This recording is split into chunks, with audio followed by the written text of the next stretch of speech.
Hello everyone, welcome to Book Vision channel. आज इस video में हम करेंगे एचटेट 2017 में आए जनरल पेपर के 10 क्वेश्चन 71 से लेके 80 तक। तो देखिए 71 क्या आया था कि थीटा का मान ज्ञात करना था हमें। 5 थीटा, ये इधर 5 थीटा और इधर 2 थीटा दिया था। तो देखिए कैसे फाइंड आउट करेंगे हम कि जो ये 5 थीटा दिया है इसका यदि हम यहाँ कंप्लीट करें तो ये भी कितना हो जाएगा, ये हो जाएगा 5 थीटा। कौन सी प्रॉपर्टी से? वर्टिकल अपोजिट एंगल से, कि जब दो लाइनें एक दूसरे को कट करती हैं तो उनके जो अपोजिट एंगल है वो बराबर होते हैं। तो ये 5 थीटा, तो ये भी 5 थीटा होगा। अब 5 थीटा और 2 थीटा एक ही लाइन पर बने हुए एंगल हैं, तो अब ये लीनियर पेयर एंगल प्रॉपर्टी से क्या हो जाएंगे, इनका सम तीनों का 180 हो जाएगा। तो 5 theta plus 5 theta plus 2 theta कितना हो गया हमारा 12 थीटा इज इक्वल टू कितना हो जाएगा 180 डिग्री। तो हम जब इसकी वैल्यू फाइंड आउट करेंगे तो कितनी आ जाएगी हमारी 12 थीटा इज इक्वल टू 180, और 12 यहाँ मल्टीप्लाई में है तो साइड चेंज करी तो डिवाइड में, तो जब हमने इसको कट किया तो वैल्यू आई हमारी 15 डिग्री। तो थीटा इज इक्वल टू क्या हो जाएगा 15 डिग्री, जो ऑप्शन नंबर फर्स्ट में दिया था। तो ये हमारा इसका राइट आंसर हो जाएगा। देखिए 72 में दिया था कि ए और बी ने 1210 रुपये का एक लाभ इस प्रकार बांटा कि ए के हिस्से का 2/5 भाग बी के हिस्से के 1/3 भाग के बराबर है।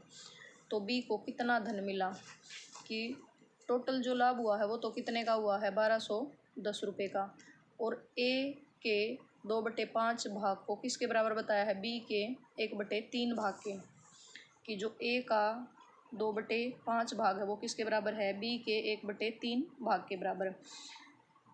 जब हमने इनको रीअरेंज किया तो ए अपॉन बी है उसकी वैल्यू क्या आई हमारी 5/6, मीन्स जितना भी पार्ट मिला होगा टोटल उसका 5 पार्ट तो मिला है ए को और बी को मिला है 6, और दोनों के जो दोनों को जितना हिस्सा मिला है उसको हमने ऐड किया तो वो हमारा हुआ 11।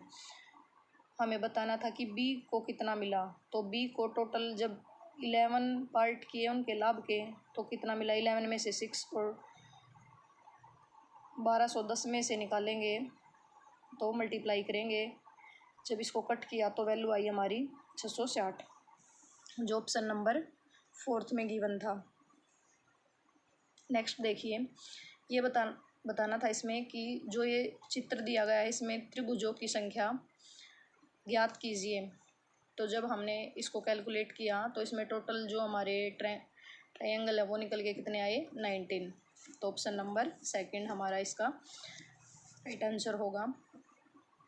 नेक्स्ट देखिए 74, ये था पासे का क्वेश्चन, कि जब दिए गए चित्र को मोड़कर एक घन का आकार दिया जाता है तो 3 बिंदुओं के फलक के सामने फलक पर कितने बिंदु होंगे। ये पूछा था जो 3 वाला जो फलक है उसके सामने कितने बिंदु होंगे। तो हम इसको जहाँ 3 साइड दी होती है ना उसको उठाते हैं तो क्या बनता है माइंड मैप इसका, कि 4 इसके सामने 3 तो आएगा नहीं, कौन सा आएगा, कि 4 है उसके सामने तो आएगा फर्स्ट, और जब यहाँ से इसको उठाया तो जो 5 है उसके सामने क्या आया 6, तो बचे कौन 3 और 2। तो 3 बिंदुओं के सामने कौन सा होगा, सेकंड। ये मैंने शॉर्ट्स में करा रखा है, देख लेना आप एक बार। नेक्स्ट है हमारा 76।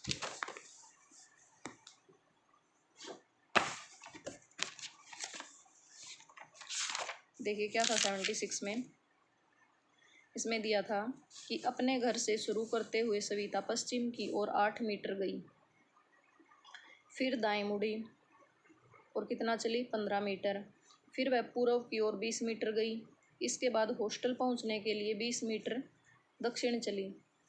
उसका घर उसके हॉस्टल से कितना दूर है और किस दिशा में है।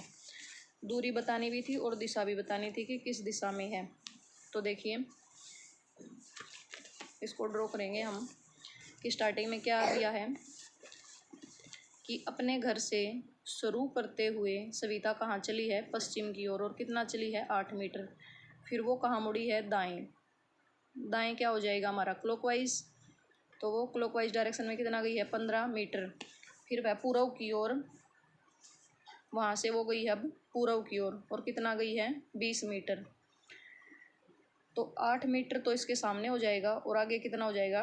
12। और फिर यहाँ से वो कहाँ गई है? हॉस्टल पहुँचने के लिए दक्षिण की तरफ। और कितना गई है? 20 मीटर। तो 15 के सामने तो 15 और आगे कितना बचा? 5 मीटर। तो अब वो यहाँ है, ये है अब सविता की पोजीशन। तो ये बताना था कि जो यहाँ तो वो हॉस्टल पहुँची है, घर इसका यहाँ है। ये बताना था कि जो उसका घर है उसके हॉस्टल से कितना दूर है और किस दिशा में है।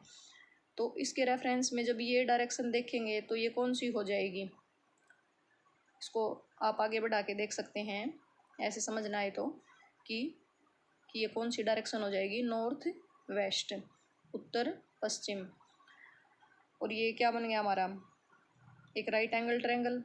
तो पाइथागोरस थ्योरम लगा के हम इसकी वैल्यू फाइंड आउट करेंगे। ये वैल्यू निकल के आएगी हमारी 13 मीटर, जो ऑप्शन नंबर फर्स्ट में गिवन था कि उसका घर उसके हॉस्टल से 13 मीटर दूर है और किस दिशा में है? उत्तर पश्चिम में। नेक्स्ट देखिए 77। आकाश सीमा के घर जाता है, जो गीता की पड़ोसन है। गीता के एक पुत्री मीना है जो स्कूल में पढ़ती है। अरमान अमन का पिता है और अंजलि से विवाह किया है। अरमान की बहन गीता है, तो गीता का अंजलि से क्या रिश्ता है? ये आकाश सीमा के घर जाता है या गीता की पड़ोसन है, ये वैसे दिए हैं बस क्वेश्चन की लेंथ बढ़ाने के लिए। बाकी पूछा क्या है कि गीता और अंजलि का रिलेशन पूछा है। तो देखिए कि जो आकाश है वो किसके घर जाता है? सीमा के। और सीमा की पड़ोसन कौन है? गीता। और गीता की पुत्री कौन है? मीना, जो स्कूल में पढ़ती है। और फिर अलग से दिया है कि अरमान है वो किसका पिता है? अमन का। और अरमान की शादी किससे हुई है? अंजलि से। और अरमान की बहन है कौन? गीता। तो ये बताना था कि जो गीता है उसका अंजलि से क्या रिलेशन है। तो गीता का अंजलि से क्या रिलेशन है? गीता अरमान की बहन है और अरमान की पत्नी कौन है? अंजलि। तो हस्बैंड की बहन क्या लगती है? ननंद। तो जो सेकंड ऑप्शन है वो हमारा ठीक हो जाएगा कि गीता का अंजलि से क्या रिश्ता है? ननंद का। नेक्स्ट देखिए 78। यदि क्वाड्रिलेटरल का मतलब दिया है और जो हमारा ट्रायंगल है उसका मीन्स दिया है और ये मीन्स दिए हैं इनके कि इनका मतलब किसका क्या क्या है, हमें जो पुट करना है। और ये दिए गए हैं सिंबल, तो ये बताना है कि कौन सा सही है। तो देखिए यहाँ तो एक्स और वाई और जेड तीनों दिए गए हैं, लेकिन जो आंसर्स हैं उनमें क्या दिया गया है? एक्स और जेड। वाई का कहीं भी जिक्र नहीं है, तो हम वाई को यहाँ से नेगलेक्ट कर लेंगे और एक्स और जो जेड का रिलेशन बनेगा वो रखेंगे। तो देखिए 2x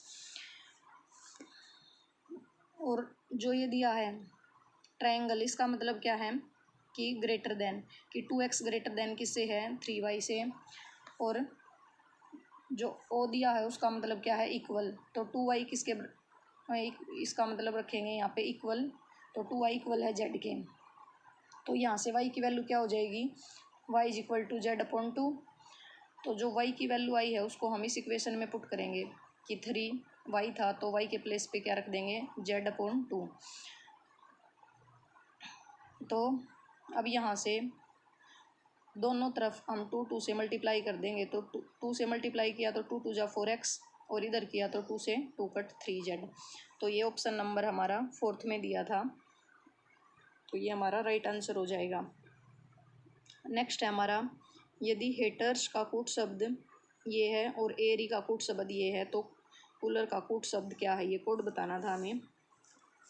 तो देखिए जो हेटर का है वो दिया है KBDQHO, तो और एरी का दिया है DFUB। तो देखा हमने इनकी नंबरिंग करी कि H है वो 8th पोजीशन पे है, K है हमारा 11 पे, फिर 1 ये कौन सी पोजीशन पे है, 5 पे, और बी कौन सी पे है, सेकंड पे, कि एक फर्स्ट में तो 3 ऐड कर रखा है और सेकंड में 3 माइनस कर रखा है। सेम इसमें चल रहा है तो कूलर में भी हम ऐसे ही कोडिंग करेंगे। देखिए सी की पोजीशन है वो है थर्ड, तो सी में 3 को प्लस किया तो हो गया हमारा 6, और 6 पोजीशन पे कौन सा लेटर आता है, एफ। फिर एक को स्किप करके नेक्स्ट है वो हमारा 15 पे, तो 3 ऐड किया 18 पे क्या है हमारा आर। तो ये एक ही ऑप्शन में दे रखा था फर्स्ट में, तो यही हमारा राइट आंसर हो जाएगा। आज का लास्ट क्वेश्चन देखिए कि सीरीज दी थी, इसमें ये बताना था कि रॉन्ग नंबर कौन सा दिया है। तो देखिए सीरीज क्या थी, 3 3 6 18 72 380 21 60। तो देखिए थोड़ा सा आइडिया में यहाँ से लग रहा है कि 3 2 जा 6 6 3 जा 18 18 4 जा 72। तो हमने जब इसको पूरा बनाया तो देखा कि ये तो ठीक है, लेकिन 18 4 जा 72 और 72 जब 5 जा किया तो वो होना चाहिए था हमारा 360, और 366 जा करेंगे तो 2160। तो ये हमारा ये तो ठीक दिया है, लेकिन जो रॉन्ग नंबर है वो क्या था हमारा 380। तो ऑप्शन नंबर जो 4 है वो हमारा राइट आंसर हो जाएगा कि ये रॉन्ग नंबर दिया था सीरीज में। Thank you.